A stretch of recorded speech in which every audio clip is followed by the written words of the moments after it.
Hey everybody, welcome back to Eating with Evans. This week we're going to make a creamy buffalo chicken dip that's loaded with shredded chicken.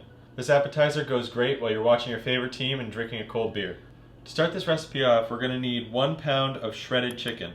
What I did was I grilled this chicken until it was cooked all the way through, and I let it cool down so that I could handle it.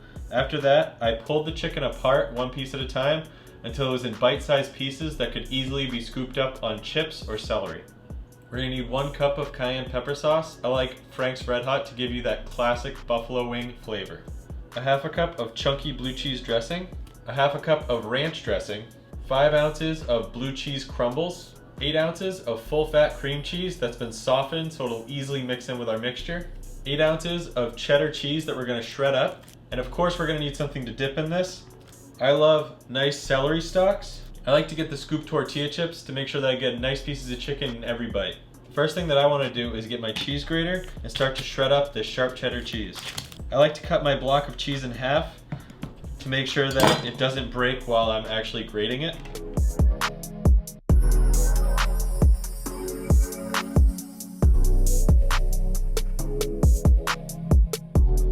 This is the 8 ounces of sharp cheddar cheese grated. So at this point, we're already ready to assemble. This is a super easy recipe that can come together wicked quick, right before a party. The first thing we're gonna add is 1 cup of Frank's Red Hot sauce, half a cup of blue cheese dressing, half a cup of ranch. And at this point, I like to stir it together just to get everything combined. Now that our liquids have been added, we're going to start to add some solid ingredients. First thing I'm going to add is crumbled blue cheese. There's a 5-ounce container. The next thing I'm going to add is my 8 ounces of sharp cheddar. I'm going to do all but about 2 ounces, so I would add about 3/4 of the cheese and save a little bit so that we can top it at the end. Now I'm going to add in our softened cream cheese. Lastly, we're going to add our chicken, and we're going to stir this all to combine.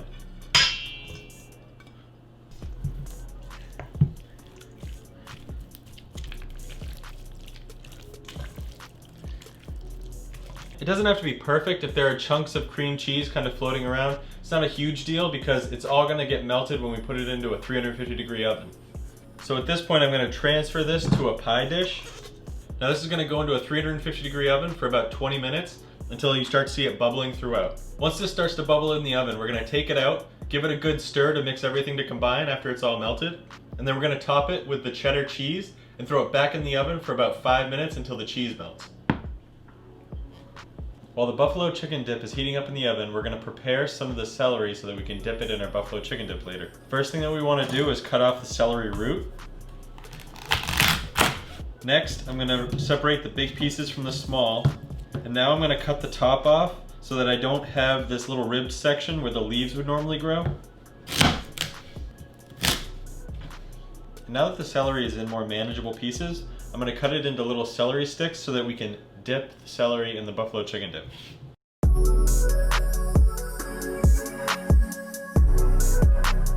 Now that this celery is all cut up, I find it a lot easier to rinse it off once it's been cut totally. So now I'm going to throw this into a colander and I'm going to go rinse this under the sink under some cold water.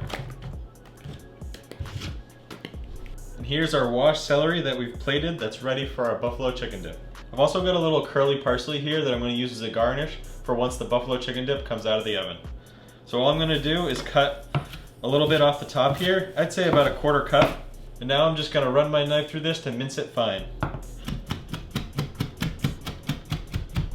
And now we're ready to garnish the buffalo chicken dip when it comes out of the oven. So this buffalo chicken dip just came out of a 350-degree oven for about 20 to 25 minutes. And the indicator for me to pull it out was that it started to bubble up around the edges and the bubbling started to move toward the center, so I know that it's starting to heat through. So at this point, what we want to do is give this a good stir to reincorporate some of the fat that's risen to the top. And then I also want to sprinkle on some of the cheese that we grated earlier.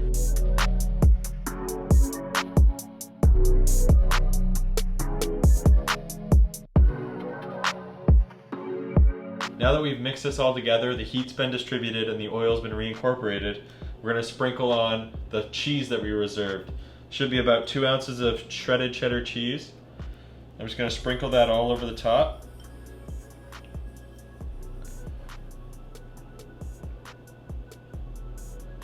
The reason we're adding the cheese now is because if we added it earlier, when we went to stir that up, the cheese would have just been mixed in with the rest of it, and we want to have a nice cheesy layer on the top.